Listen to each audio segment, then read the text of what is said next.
Hello, this is the Watchdog, and welcome back to Fun with Watches. If watches weren't fun, you'd only need one. Today we're going to review the Longlux 8072. Let's start with the wrist check. I'm wearing this Mathe Tissot GMT in the Batman bezel. This is the latest Members' Choice watch, so when I review this, only members get to see it for the first week. And Grego is wearing my Pangino Adriatic.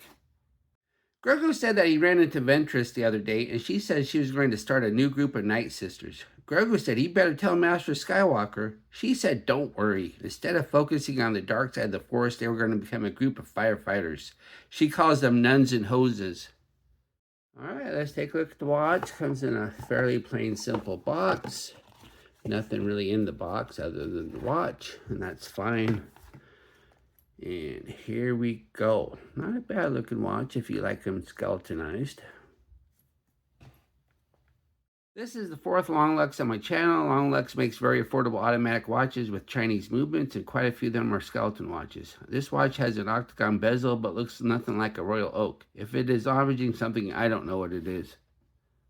Skeleton watches can be tricky if some movements just don't look as skeletonized, but fortunately Longlux has chosen something that is nice to look at, although I don't know the model. But it is safe to assume that it is Chinese. The Longlux logo is very similar to Longines. This watch comes in 5 different colorways. If you want the chrome-plated case, you have a choice of black, blue, or white rehots. If you want a black case, you can have it in black or brown straps.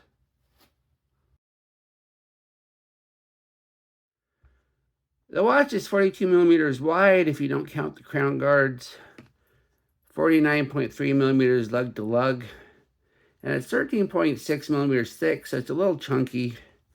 Has a 22 millimeter lug width, which tapers down to 20 at the buckle, and weighs 80 grams on the supplied leather strap. The bezel's an octagon, but once again, it doesn't look like a royal oak, but it does have this vertical brushing, and the brushing doesn't look bad considering that this is a chrome-plated watch. Then we have the dial. It's a skeleton dial, but we do have a rehot with minute markers and the indices. We have the Longlux name and logo up top. Then it says automatic on the bottom, where normally it would say Swiss made if this was a Swiss watch.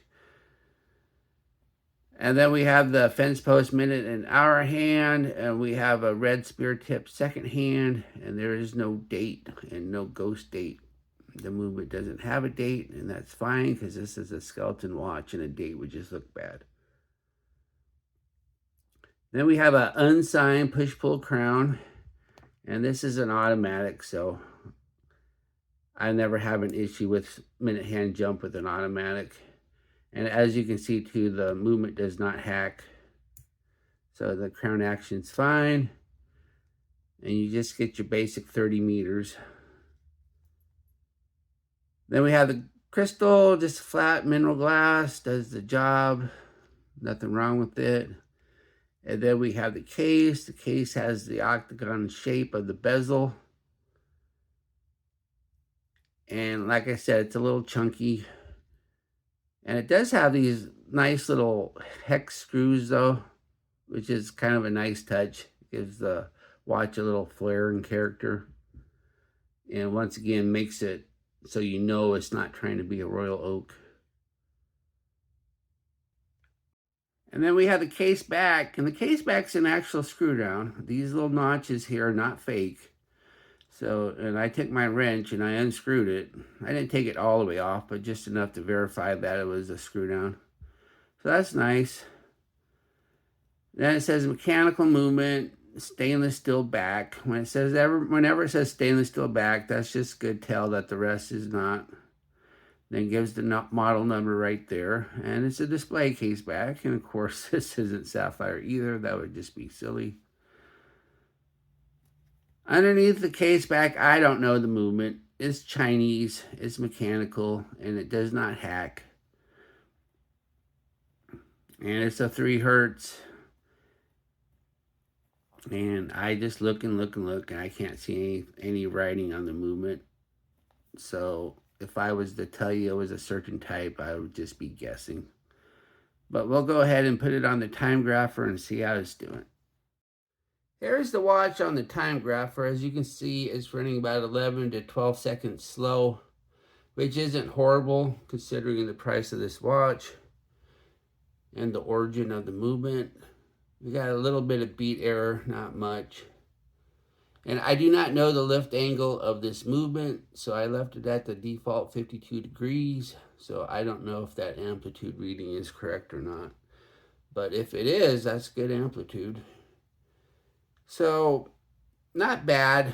It's usually disappointing when a movement runs slow instead of fast, but this is a non-hacking movement, so it doesn't really matter. Either way, fast or slow, you're going to move the hands. So not horrible. The leather strap does not say genuine leather on the inside, so more than likely it's a synthetic leather. But it doesn't seem bad. It's kind of thick, and it is going to need a break-in period. Then the buckle is substantial. It's a good buckle, but it's brushed, and where it should have probably been polished because it would have matched the case a little bit better. But still, it still does a good job. Then also, if you notice too, the notches in it are oval. So this prong here fits better than if they were round. And we have nice white stitching. Then we have two keepers, one fixed, one floating. And as you can see, though, no quick release. That's always disappointing not to get quick release. Especially when there's no little notch slots either for a tool. So you're gonna bang this up pretty good trying to get it out. But as I always say, if you're gonna have a leather strap, get a deployant clasp. They don't cost a lot of money on AliExpress. And once again, you'll need a 20mm for this one. Here we are in the loom room. I wasn't even sure if this watch had loom, so I'm not expecting much from this test. As we speed up the time, we see a green C3 color glow. The indices disappear instantly, and the disappointing minute hand isn't far behind. The running second hand is much better, and the hour hand is actually kind of good. If only the minute hand was like the hour hand, this would be good loom, but it's not. What I like about this watch, it looks and wears nice. I do like this skeletonized dial. They did a good job with it. And I like these little hex screws here. It gives the watch a little character. It makes it not look like a royal oak. What are my gripes and groans? No quick release on the strap. Strap is too short. And the minute hand loom doesn't keep up with the hour hand loom. Do I recommend this watch? Sure, if you want an automatic watch with a skeleton dial and an octagon bezel that doesn't look like a royal oak, this one seems like it's pretty good for the money. Well, thank you for watching my review of the Longlux 8072, and I'll be back with another review. Be sure and like and subscribe to my channel. And if you like this watch, be sure to use my affiliate link, and I'll get a tidy commission. But those tidy commissions do add up, and that is why I was able to get that Steinhardt recently. And I'd like to thank my Members Choice members. It looks like I picked up a new member last time. His name is R. So here's the members, and once again, I'm wearing the Members Choice watch now, so I'll be reviewing that soon. And members get a week-long head start on the review. Bye.